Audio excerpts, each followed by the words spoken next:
Okay, so this was not expected at all.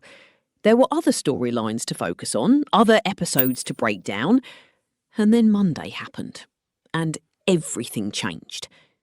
Because she came back. 2 years. 2 whole years she had been gone. And just like that, no warning, no big announcement, she walks back into Walford and sits down across from the man she once loved. No dramatic entrance, no shouting, no big emotional scene right away. Just her. Calm, composed, like no time had passed at all. And somehow, that made it hit even harder. Now, before getting to that moment, because trust me, it really is worth the wait, let's take a step back and look at everything else going on in Walford. Because this episode was already packed long before that reveal even happened. Vicki Fowler and Ross Marshall's wedding is right around the corner. The whole square's buzzing. There's excitement, planning, last-minute stress, everything you expect from a big EastEnders wedding. And for once, it actually feels like something positive is happening. But then, of course, things get complicated. Because Ross makes a choice that immediately raises eyebrows. He asks Zack Hudson to be his best man. And yes, that Zack. The same Zack who shares a complicated history with Vicki. The same Zack who once meant a lot more to her than anyone wants to admit right now. And suddenly, what should be a happy occasion feels uncomfortable. Because think about it.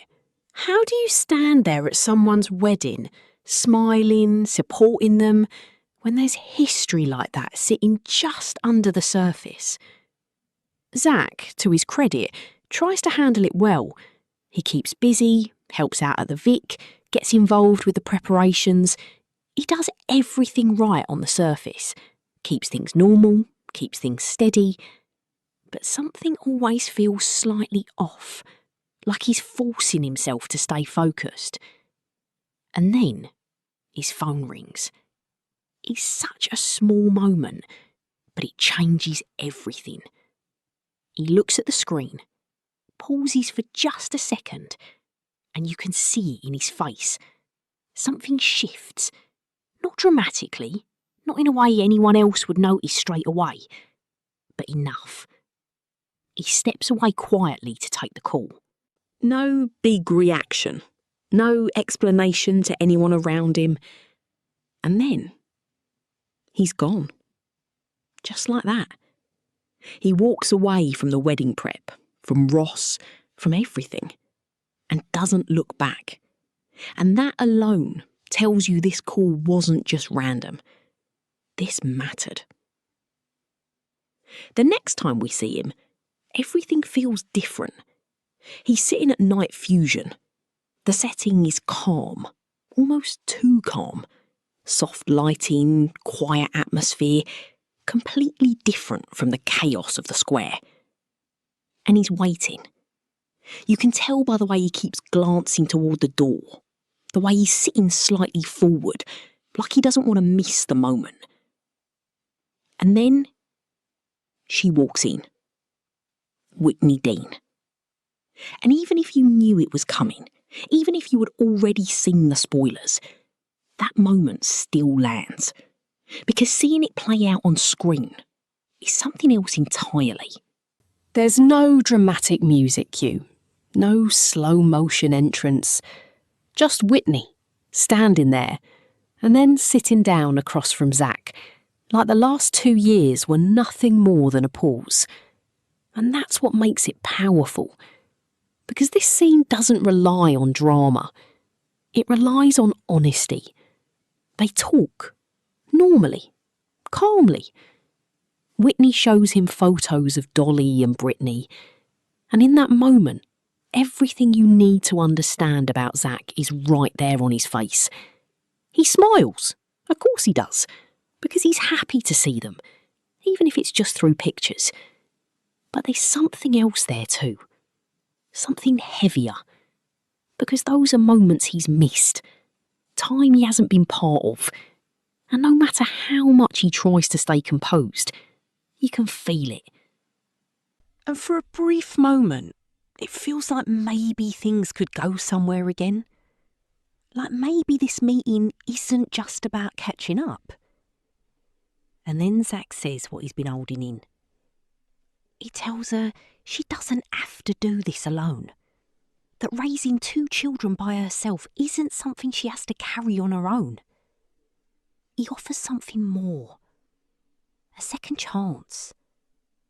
A possibility of being a family again.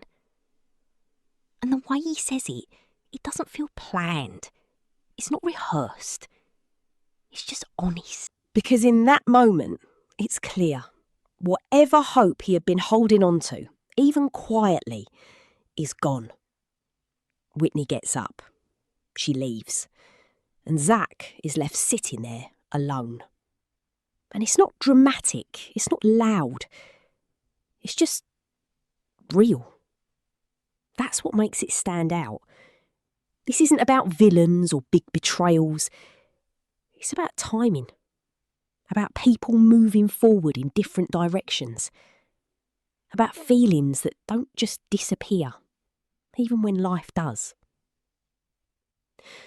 And while all of this is unfolding, the rest of Walford is dealing with its own tensions. Gina finds herself stuck in an uncomfortable situation with Eddie Knight, and every scene with him feels unsettling. There's something not right there, something building under the surface. It's the kind of slow tension that EastEnders does really well when it leans into it. You don't need big moments, just the feeling that something isn't okay. At the same time, Will Mitchell is dealing with his own struggles, trying to balance responsibility, family, and his own life. It's quieter, more grounded, but it adds another layer to the episode. Because not every story needs to be explosive to matter. And then there's Grant Mitchell.